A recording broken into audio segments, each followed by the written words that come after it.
The Rocky franchise, much like its titular main character, just cannot stay down. The original 1976 film, made on a budget of $1 million, ultimately wound up becoming the biggest financial hit of the year, earning $225 million, as well as the Academy Awards for Best Picture, Best Director and Best Film Editing, whilst also being nominated for 7 other awards in 6 categories. It's practically the definition of a sleeper hit. The movie spawned numerous sequels, most of them good, all of them campy, and then the franchise ran out of steam with Rocky V, with even Sylvester Stallone, the star and writer of all of the films and the director of the sequels, admitted that it was a disappointing conclusion. Then 16 years later, Stallone made a comeback with Rocky Balboa, giving us the best installment in the franchise since the original, and giving the series the ending that it truly deserved, whilst also wiping Rocky V from continuity.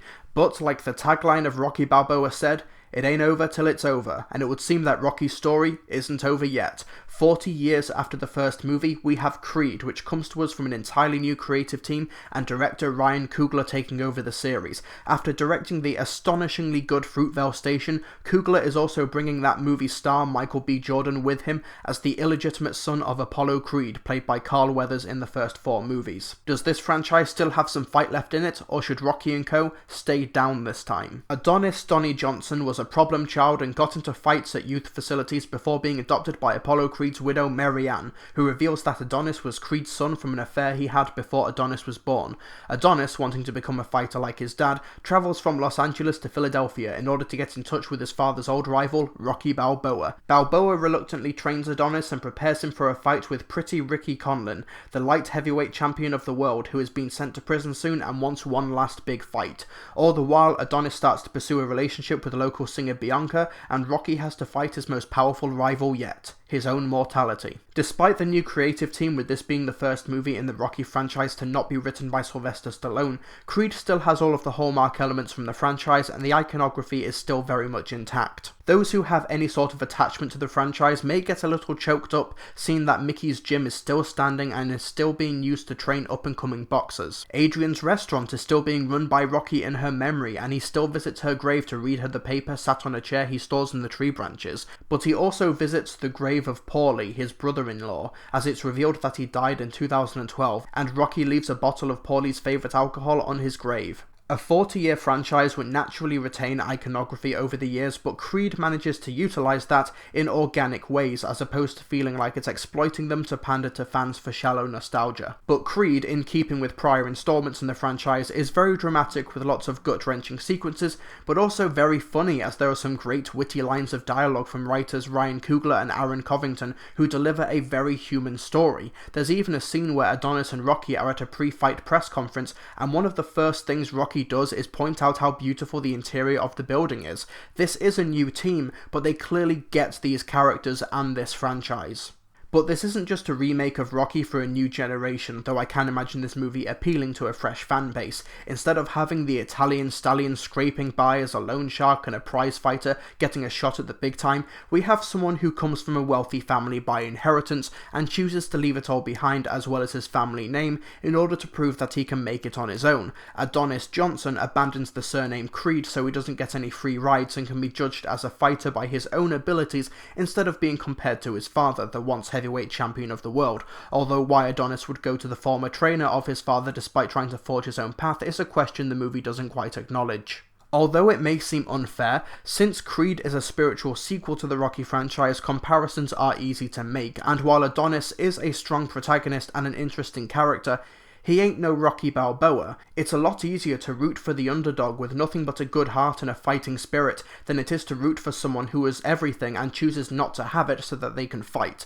No, Creed is not trying to make Adonis into the new Rocky, and the two are drastically different, but one is more interesting than the other. But Michael B. Jordan is still terrific in the role and does a great job at carrying the movie. Michael B. Jordan has been great before, flying under the radar slightly in Chronicle and Fruitvale Station, but with Creed he has truly arrived into the mainstream and offers up a character who is not only physically intimidating, but wanting to push himself further and better himself as a person. He is standoffish, and a lot of the conflict in the third act feels a bit contrived as Adonis acts out of character, but apart from that, he is an endearing protagonist. but the show stealer here is definitely Rocky Balboa, as Sylvester Stallone once again slips into this role after a 10-year gap with ease. Stallone was clearly born to play this part, and it's wonderful to see this friendly, immensely likeable character on screen again. He's a local celebrity in Philadelphia, but he's still down to earth and humble, living in a small home on his own after the death of Paulie. He's looking for purpose as he's too old to fight, and Adonis gives him purpose again,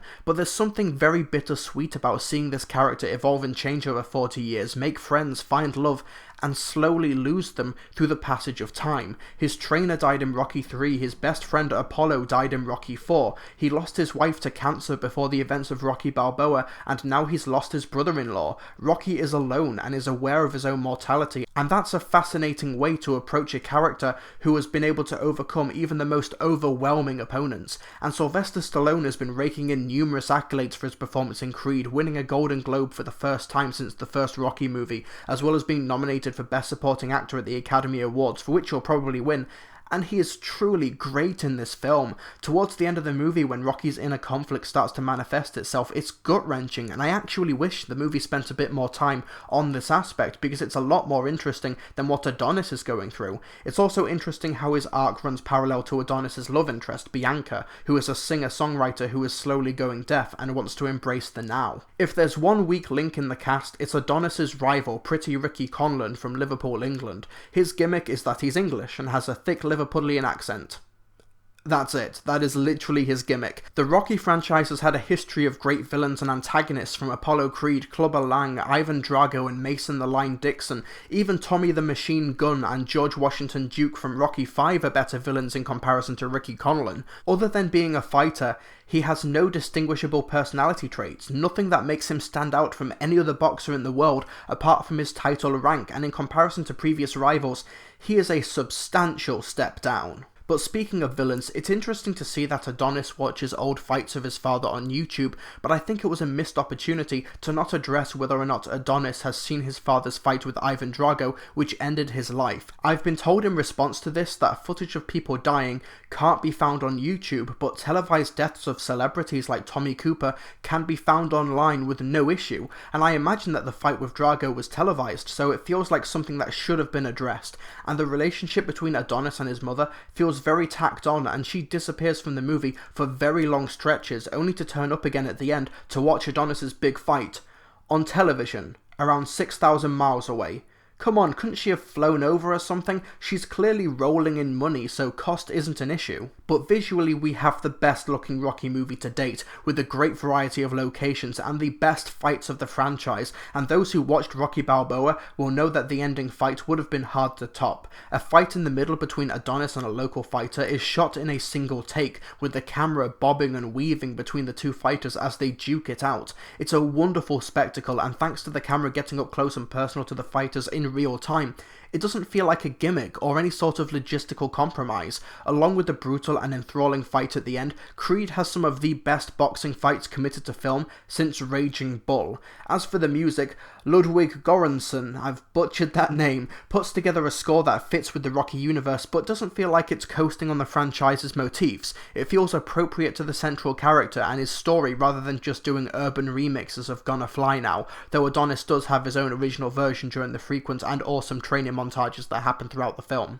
In fact, the movie's new identity works so well through the music that when the iconic opening bars of Gonna Fly Now do come into play during the final fight, it really does feel out of place. Gonna Fly Now is Rocky's theme, why play it during Adonis's fight? Aside from that, all aspects of the production are great, with appropriate blood and makeup effects, inventive camera angles, great lighting and all of that good stuff. The Rocky franchise is wearing a new look, and it's a good look. So after all of that, here's my conclusion. Creed, thanks to its engaging narrative, resonant themes, brilliant fight sequences and endearing lead characters, manages to give us one of the best installments in the franchise. Its lack of a good villain does prevent it from ranking up there with the original, but as a pseudo-sequel to Rocky Balboa, it works incredibly well and does a great job at advancing the story and passing on the torch to another lead. Sylvester Stallone's influence on the film elevates it as his performance is incredible, but Ryan Coogler should not be overlooked as he's managed to breathe new life into a franchise that couldn't have been more done a decade ago. Whether or not we'll see 4 more numbered sequels remains to be seen, but with this team on board, I'd be more than eager to see them. I give Creed 4 stars out of 5. Hey folks, thanks for listening to my review. You can find these reviews a day early on my website, so be sure to visit www.trilbee.com regularly where you can find a written version. I'm just experimenting with a new format, so let me know if you like these audio reviews to complement the written ones. Your feedback is greatly appreciated. But more importantly, what do you think of the film? Be sure to let me know in the comment section below. Be sure to subscribe for more movie-related analysis. Please hit that like button as it really helps me out, and you can support my content through Patreon for exclusive perks and rewards and updates. I'll see you folks next time.